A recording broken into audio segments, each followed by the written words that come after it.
The churning waters of the Ohio River serve as an appropriate symbol for the fierce rivalry in the NFL's most competitive division, the AFC Central.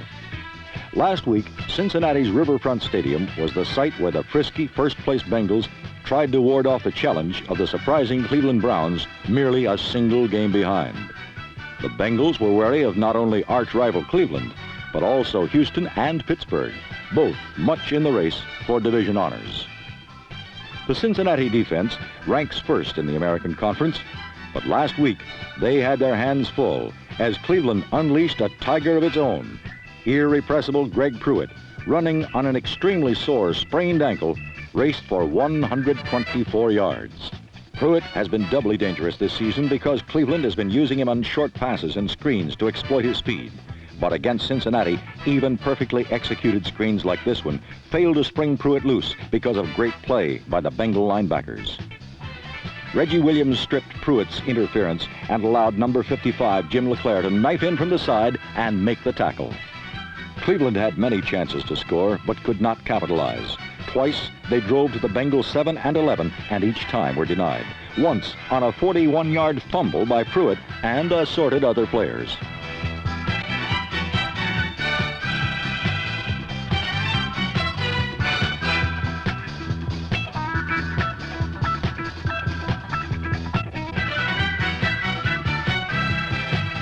Despite the foibles of the bouncing ball, one thing always certain in a Browns-Bengals shootout is that Isaac Curtis will burn the Browns. His 69-yard touchdown pass from Ken Anderson was his 17th in 4 years against the Browns as the Bengals increased their lead over Cleveland and Houston to 2 full games.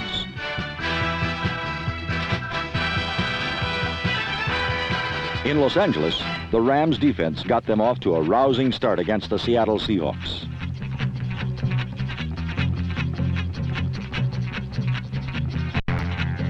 Monty Jackson's 41-yard touchdown interception was the catalyst for a big 200 yards plus passing day for James Harris, back after missing 2 games with a shoulder injury.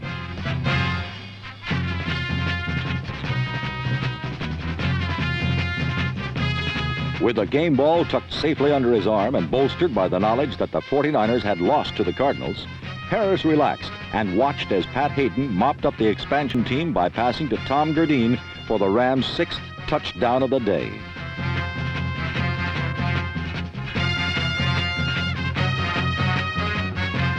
Los Angeles rolled up 45 points in its highest total of the season, but more importantly, with San Francisco's defeat, the Rams regained sole possession of first place in the NFC West.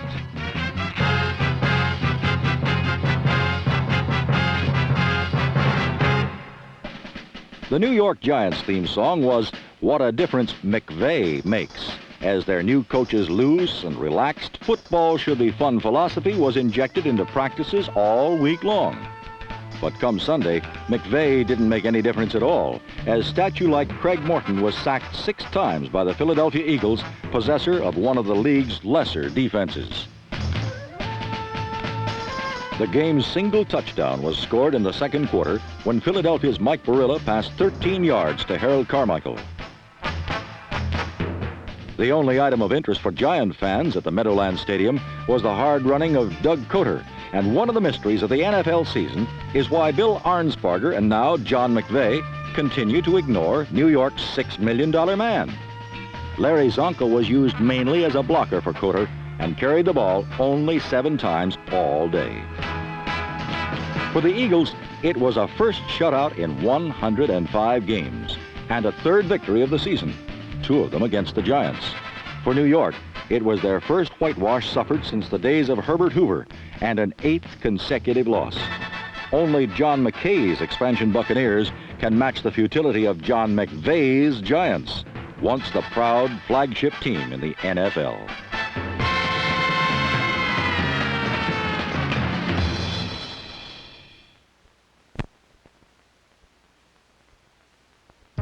Some people in Tampa actually believe this, but last week Kansas City's conference-leading offense arrived equally well prepared. Kansas City's prolific attack turned in yet another outstanding performance as Mike Livingston passed the Chiefs into a 20-point fourth-period lead. Tampa Bay football fans have suffered through a most difficult first season, but neither their loyalty nor their enthusiasm has been dissipated. And Period 4 gave Buccaneer fans a tantalizing preview of better days ahead.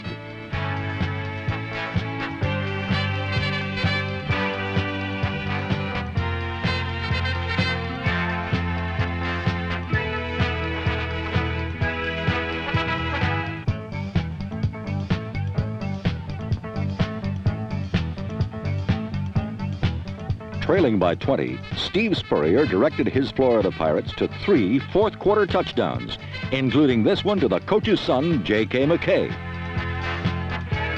The fledgling Buccaneers rallied when they could have easily thrown in the towel. No, they're not number 1 yet, but they'll keep working on it. The Jets aren't number 1 yet either, but with new faces like number 14 Richard Todd and number 45 Louis Giamona, New York's football outlook improves a bit each week. Still, the Jets have scored fewer points than any team in football. So with their offense in transition, New York has discovered new avenues to the end zone.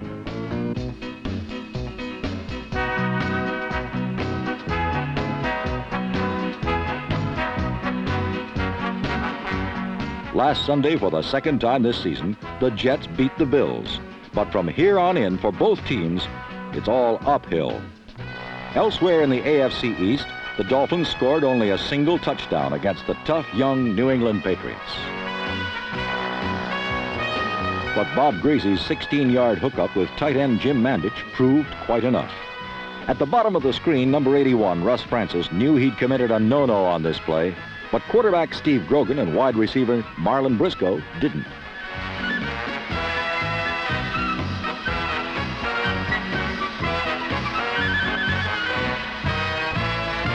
Sadly for New England, Marlon's sideline scamper went for naught. A crushing offsides call wiped out Briscoe's game-tying play. Worse yet, it derailed New England's playoff express. In Pittsburgh, the playoff express has just left the terminal.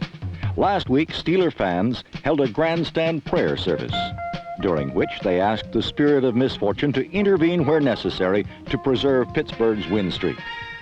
Ah, the powers work in curious ways.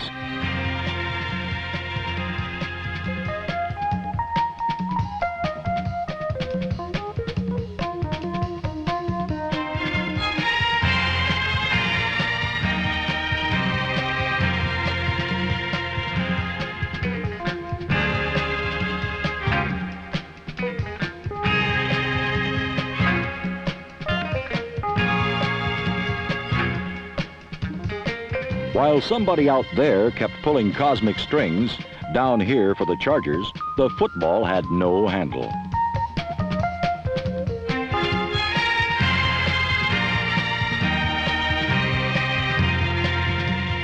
Bad luck and a tough opponent add up to a long Sunday afternoon. The frustrated Chargers forfeited one opportunity after another. It seemed whenever momentum went up for grabs, invariably a Steeler came down with it.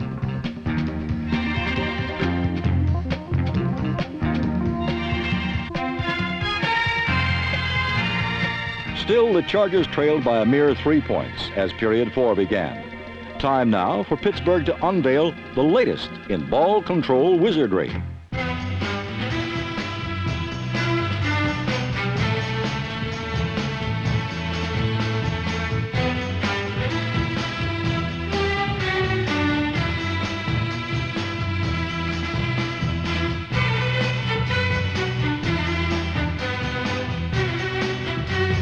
On this ball control play, Pittsburgh controlled the ball for nearly a minute.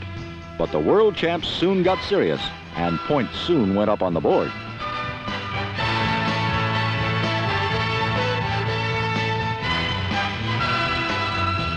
With Terry Bradshaw back in the lineup, Pittsburgh erupted for 20 fourth-quarter points and their second straight shutout victory. The almost forgotten Steelers now have evened their record at 4-4 and suddenly appear very much in contention for a playoff spot, though the odds of a third straight Super Bowl appearance seem very much against them.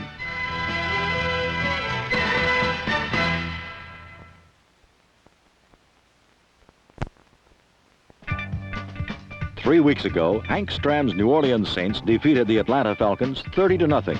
And last Sunday in Atlanta, it looked as though the Saints just might do it again. This easy touchdown by number 34, Tony Galbraith, was canceled by a penalty. But on the very next snap, quarterback Bobby Douglas faked the same play to Galbraith and then gave the ball to Henry Childs on the tight end reverse as New Orleans coasted to a 14-0 halftime lead.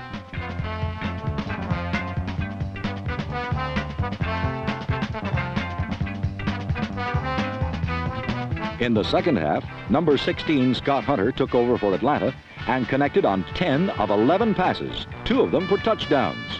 The Falcons had been ranked last in the NFL in offense, but Hunter led them to 23 points in the second half and thereby participated in his first winning game in 3 years.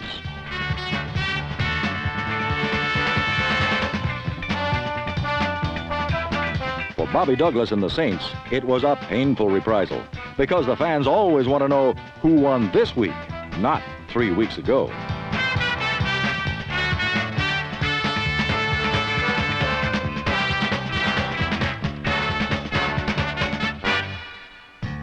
In Oakland, the Denver Broncos figured if they could control the ball long enough, they had a good chance to beat the Raiders.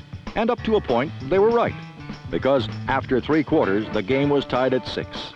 But the Broncos' big play man has been number 80, Rick Upchurch, and the Raiders never let him get too far out of hand.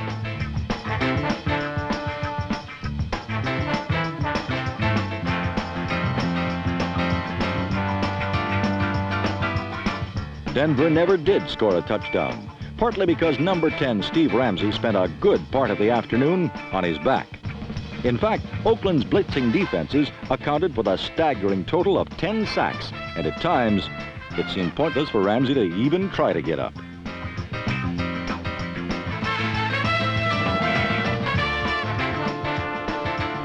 Not surprisingly, the big play for Oakland was delivered by Ken Stabler to a 12-year wide receiver named Fred Biletnikoff. It was Stabler's 15th touchdown pass of the season, and finally put the Raiders ahead of their opponents in points scored for the season. But somehow, Oakland is tied with Baltimore and Dallas for the league's best record. And doesn't that set up interesting playoff speculation? 2 more contenders played one of the season's strangest games last Sunday in St. Louis.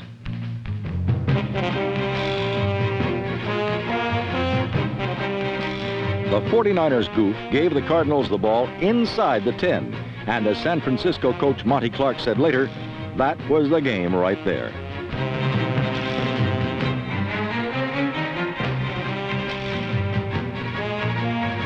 J.V. Kane's score gave St. Louis the lead after just 1.5 minutes of play. But the 49ers' league-leading defense allowed no more Cardinal scoring in the first half. Meanwhile, Jim Plunkett was handing off to Delvin Williams, number 24, and Williams ran wild.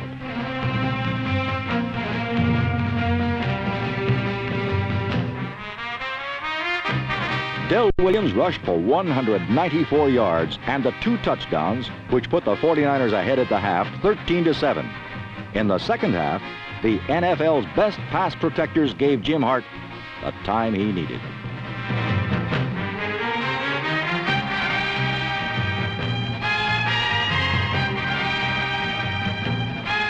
Terry Metcalf's score had the Cardinals ahead again, 14-13 after 3 quarters. But on the very next series, Jim Plunkett and the 49ers came right back.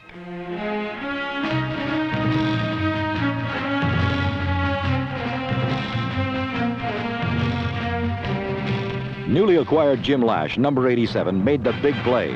But then Jim Hart and Mel Gray made an even bigger play.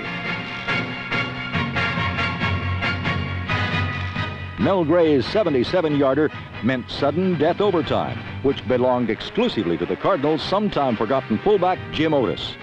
Otis carried on 10 of the 11 offensive plays run in the overtime period, thereby setting up the game winner by Jim Bakken.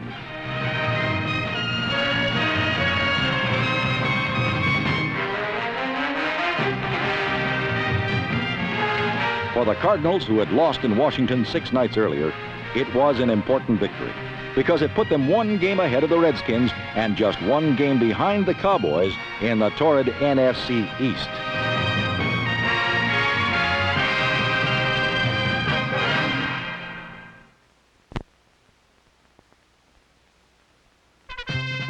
These days, NFL officials appear to be outthrowing the game's glamour men, the quarterbacks, resulting in a trend which last week again disgusted more than one interested observer and turned forward progress into disheartening retreat. At the heart of the problem, angry players see their skills being challenged by the repetitious infractions, prompting one such individual to take matters into his own hands.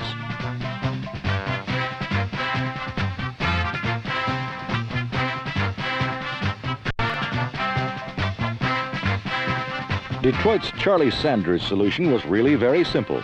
Penalize the officials for penalizing the players. A thought, though well received by coaches and players alike, generally found to be unacceptable by members of the officiating squad, who saw little humor in it. On this Sunday, however, possibly the biggest crime didn't even draw a flag, as the Detroit Lion defense vandalized the Green Bay Packer offense by stealing 2 Lynn Dickey passes, forcing 4 fumbles, and leaving them without a touchdown. The Lions' mastery on defense was matched by their offense, which sailed on lengthy Greg Landry completions to a convincing 27-6 win.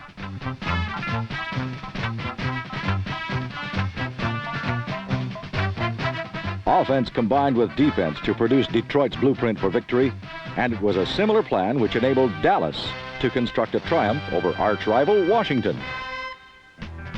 Showing little effect of a broken finger on his right hand, Roger Staubach chose to build the Cowboy attack around a stream of medium passes to backs like Preston Pearson, number 26. These completions, coupled with a steady grind-'em-out ground game, moved the Cowboys in for 2 short scores and secured for Dallas first place in the NFC East.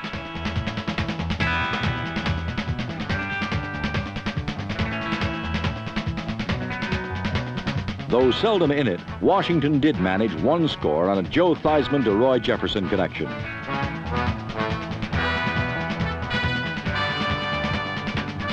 Most of this Halloween night, however, Redskin quarterbacks found doomsday more frightening than a jack-o'-lantern, as the Dallas defenders tricked them into retreat, then treated them to some bruises.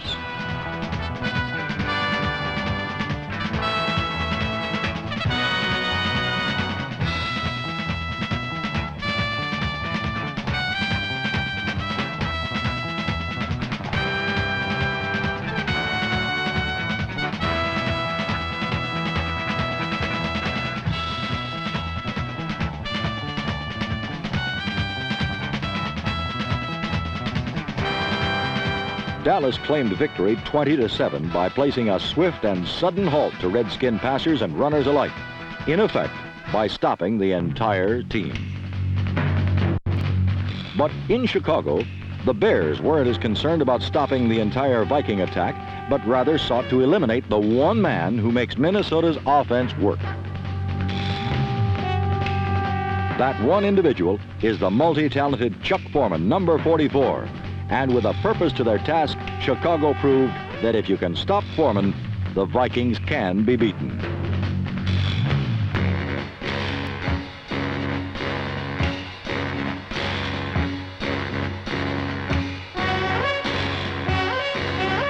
With the legs virtually removed from the Minnesota game plan, the Viking offense became a plodding hulk, fueled by Fran Tarkenton, who, though he managed to break the remaining all-time passing marks of John Unitas, failed to produce the necessary points to beat the Bears.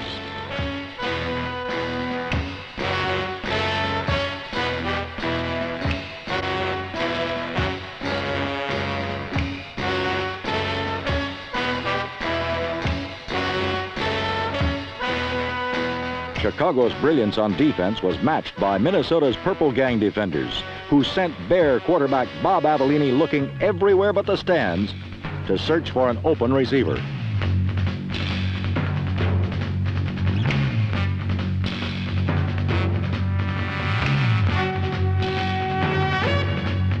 Avellini should have saved his strength, for as his 12 yards passing proved, there were few openings through the air.